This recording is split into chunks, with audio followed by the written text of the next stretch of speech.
Welcome to the Transform My Dance Studio podcast, powered by the Dance Studio Owners Association. We are thrilled to be welcoming back Jody Schilling and Angela Manella Hoffman as our guest hosts in a brand new season of Elevate Your Studio. This very special series will give you an inside look into how Jody and Angela have grown their dance studios as they share their tips on building a thriving business while getting their life back.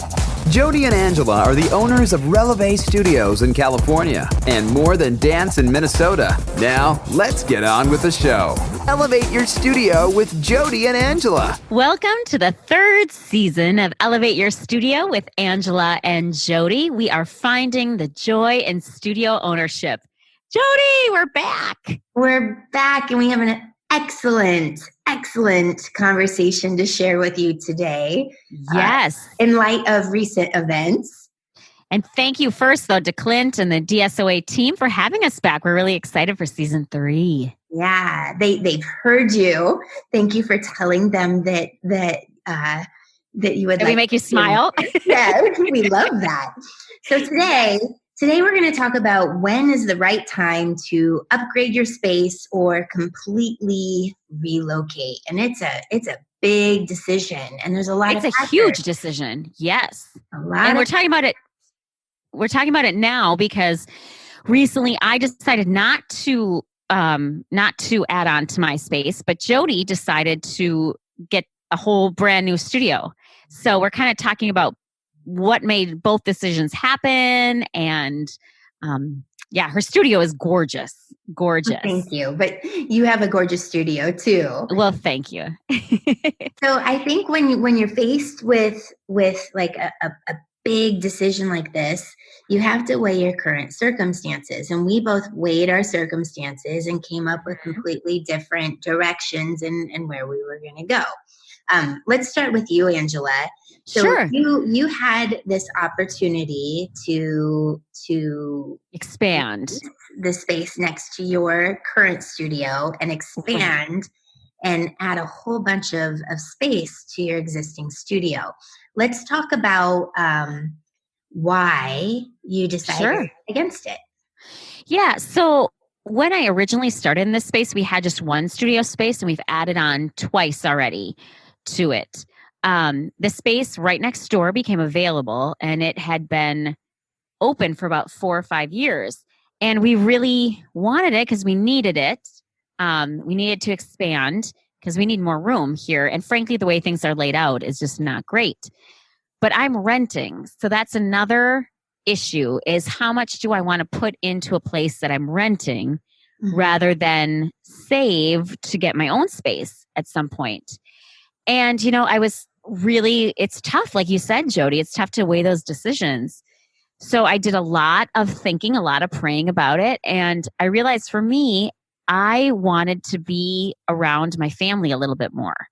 I just get tired of the hustle all the time. Yeah. And we could have made it work. It would have been great. And I probably, would have made some money off it, but it would have been a lot of work again. Yeah. And not that I don't love to work hard, but I just didn't want to be in that space again where I'm trying to get more students every minute of the day and things like that. And I wanted to be able to cut back on my teaching and do more outside things for the studio.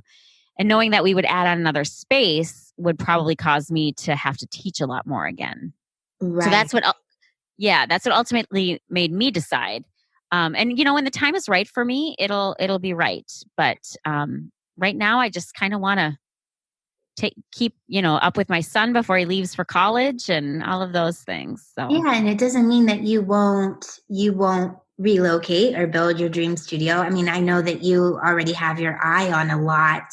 Yes. Nearby that would be like a dream spot for a gorgeous new studio. So sometimes I have it planned out in my head and I have it on paper. And I'm doing my vision board, Clint. I'm doing my vision board. Sometimes. So Jody, what you had a lot of issues in your former space, and I know because I was there and I got to see it. You did. So you really had 2 choices, didn't you? Either go for it or kind of pack up. I did. And there was like a middle ground too. Okay. Yeah, I have been trying to relocate for about 5 years, and it's not the easiest thing to do in Los Angeles because rents are No. high. And for me, buying was out of the realm of possibility because Sure, the real sure. estate is so high that it just wasn't feasible for me. So I was looking at another rental, and I would get into these lease negotiations, and things would fall through. And here it was like 5 years later, and it was like my first goal when I was joining the inner circle was to get relocated. So it took me 5 Sure. years. It's not a simple thing. So I Well, can and think for that's some good people it is, but for but me that's it good happened to to be know. hard. Yeah. Yeah, I mean, that's good to know. People think, "Oh, I'm just gonna get my brand new space or whatever." It takes a while It to was really do it correctly. a lot of work, a lot of grit and diligence. Mhm. Yeah. And yeah, so basically the long and short of it was we had a cannabis store next to us. We had homeless people coming in and peeing on our walls while I was teaching. We've had brawls outside with our next door neighbors. Telemarketers, about 80 of them, moved in above us, Jeez. and they hired from a treatment center. Sure. Like, if you could think of your nightmare, like, business neighbors moving in next to you, that's kind of what happened to me over the course It of 6 years. And I'm not joking. It was No. I No. actually, Sean and I, my husband and I, drove by there about 5 days ago Okay. Just to because see. we had heard someone leased it, and I'm like, oh my Oh. gosh. So the last straw of moving out was there was torrential rain, and everything leaked, not from the Yes. ceiling, it leaked from the foundational level, and it ruined all of my wood floors. And you had mold under It there. caused mold underneath, and it was just such a health risk. So I stopped immediately.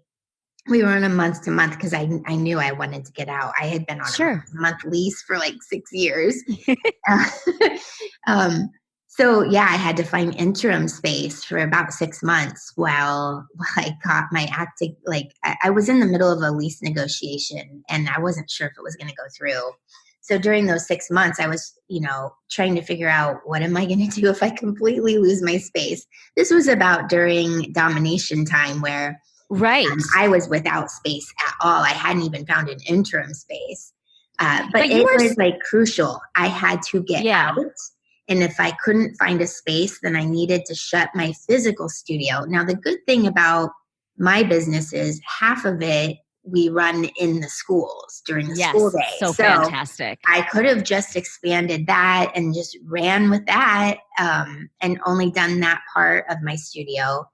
But there is something about having the physical space and your students that you see every Every single week. Yep. week. Mhm. It's a little different than the schools, and I really wanted that. I didn't want to give it up, so I fought so hard, and we got You it. did. There was We a got lot it. of tears. Yeah. Oh, yeah. You heard the receiving end. No, of but my that's what woes. best friends are for. Yes. But there was a lot of tears, a lot of uncertainty. I mean, I remember both of us talked about, when we were both making our decisions, what is the right thing to do and how do you know? Yeah. How do you know? Well, you weigh your current circumstances. Now, for you, from the outside looking in, you have a gazillion students. You have a thriving studio. It's going super, super well. Thank you. There's like, from my point of view, there was no super urgent need for you to expand. Like, you weren't Right. running out of space. You were running very comfortably and making a profit, and Right. Which is totally different than yes, my circumstances situation. were like do or die. What are you going to do, Jody? When people are smoking pot outside, it's hard to walk a little 3-year-old in a tutu through that cloud of pot, Jody. And let me make it clear, I have nothing against pot. No. At all. But it makes it really hard to get new students. Absolutely. Yeah. Absolutely. Yeah. But so what I loved was that you were so resourceful. I mean, I think this is good for people to know, is that if you don't have an actual physical space, there are other options. You went into different halls, VFWs, rented out space. I know there's some people who have mobile dance studios who don't have a physical space as well. Yeah, so I think there's a lot of options. Yeah, we operated out of a preschool on Saturdays because we needed to have 4 rooms running. Was it ideal? No. We had to move desks every single time and had to have it it was such a hassle. And then we were at a disabled veterans center with this is a funny story. These guys are amazing. They're such good friends now. But the hall that I leased, we had to partition off with curtains. So okay. All our music from our 4 rooms that we made with curtains would sound bleed into each other. Oh, and then we had these little old disabled men and women come in because there was a bar attached to the hall, and they would come in. And you mean a bar, not like a real bar. So that was awesome, but it was better than my old circumstances. Absolutely. And we were there from August to February, wow, half of my dance season. And we actually grew in the temporary spaces because it was better than where I was. It was unreal. But that shows too, Jody, all of the systems and processes that you have in place that helped you grow during those times. Because I think some people, it could really make them fall apart. I mean, to take your program to another location. So that's great that you were able to do that. And now you have blown up in your new space. Yeah. So we moved in February 15th. Okay. And at the time of this recording, we're recording March, 9th? I think we've gotten 120 new students. That is fantastic. In just 4 weeks. So that's pretty amazing. And that's when you know you made the right choice. Yeah. So specifically with relocating. What are some things that people need to understand? I mean, it's not like relocating, we need flooring, we need bars, we need mirrors, all of that stuff. It's not like another type of business. No. And that's the easy stuff. The hard stuff is the zoning. What if you're not zoned, the area that you want, it's not zoned for your business? You have to go with a change of occupancy, a change of use. It depends on where you're located, what the rules of your city and state are. But do you go through the city, or how do you find those things out? Yeah, you have to go through building and safety in your city to find out what that parcel use is. And your real estate broker will help you do that too. And then there's the whole lease negotiation. If you've never done that, that is something. That's a lot.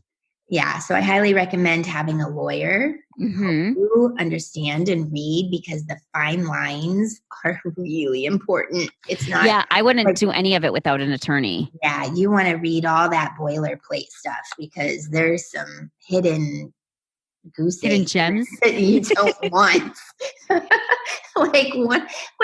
They tried to have that I had to show my financial statements to them every month, and that they would get a certain percentage of my gross profit in addition to my rent. And I was like, no.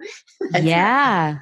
There was a bunch of that. So the lease negotiation for me went on for 6 months. Wow. Because and you don't want to give in to something that can hurt you, right? Yeah, absolutely. And I think that's the trick, because it's so easy to look at a shiny new space and think, I want this no matter what. But you really have to think long term, because if you get stuck in something that's not good, it can really hurt your business and your emotional stability, really. So the things, if you're relocating, you want to check off all the boxes, or it's going to come and bite you later on. Parking is vital. Handicap accessibility will come and get you if you don't really check that out at the beginning. Zoning, of course, the rules of wherever you're going. If you're going into a warehouse area or a shopping center like I did, sure, a mall, there's certain rules. So you got to make sure that your business can conform to that. Yeah. What is the cost of moving?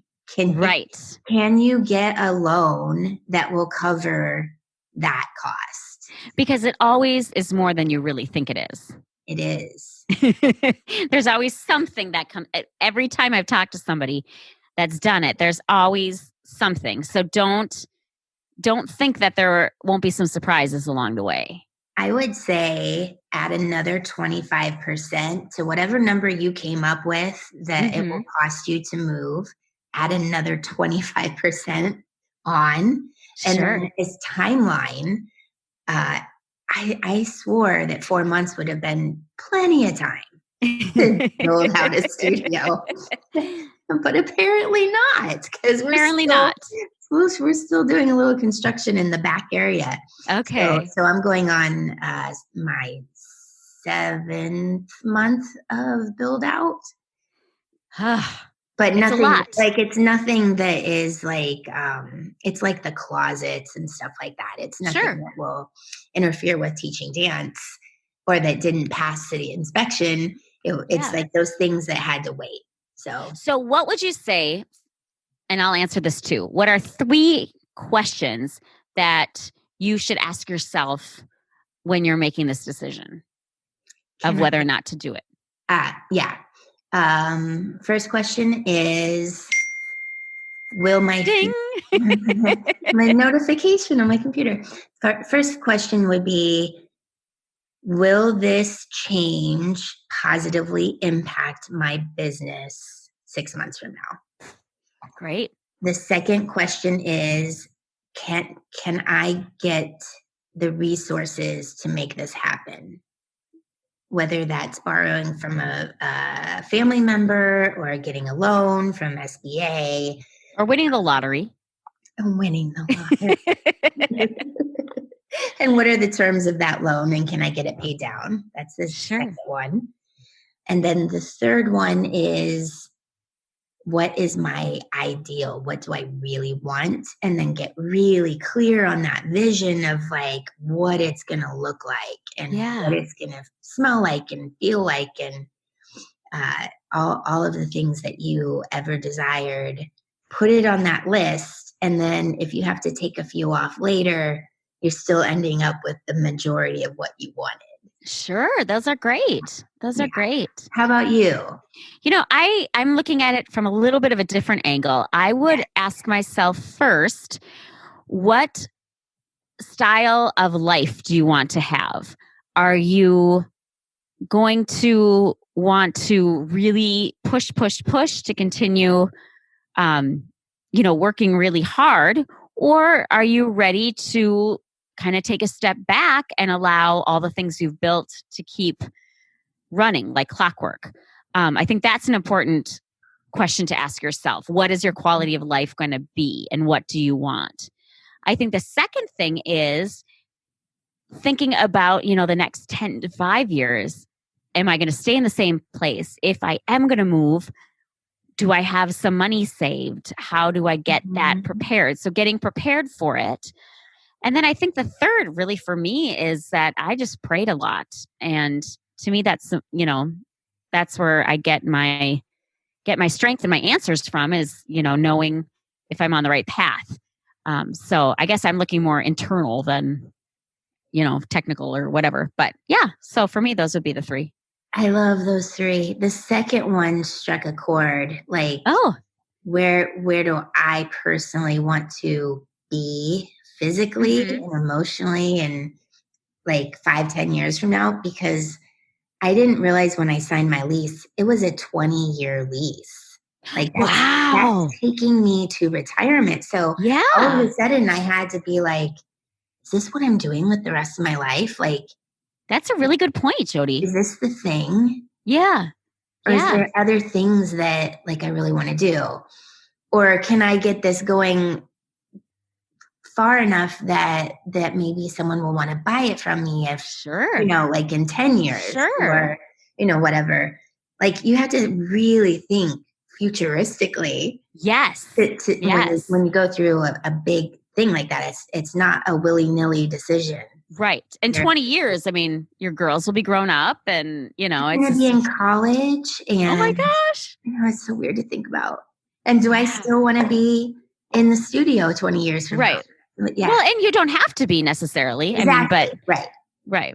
But, yeah. And a lot of people make it work where they're the owner, but other people are running the day to day.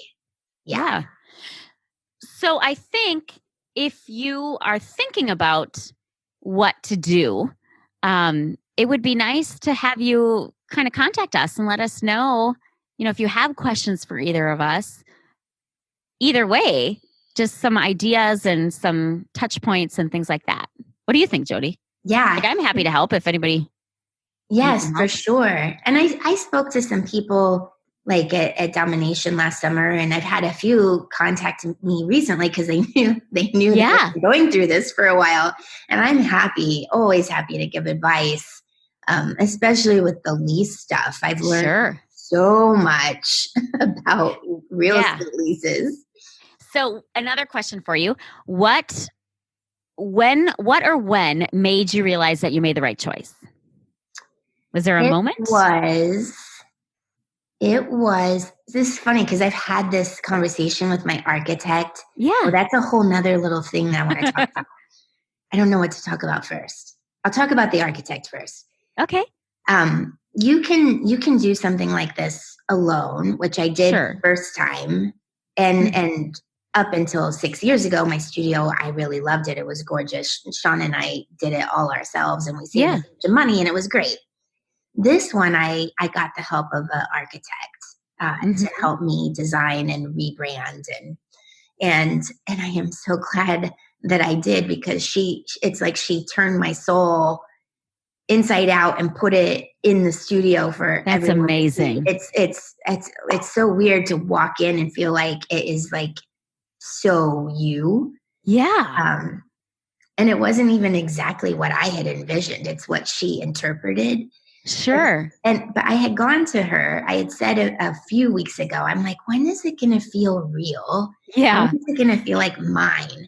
I feel like I'm still in a dream, or the other shoe is going to drop. And, it's been a very long journey.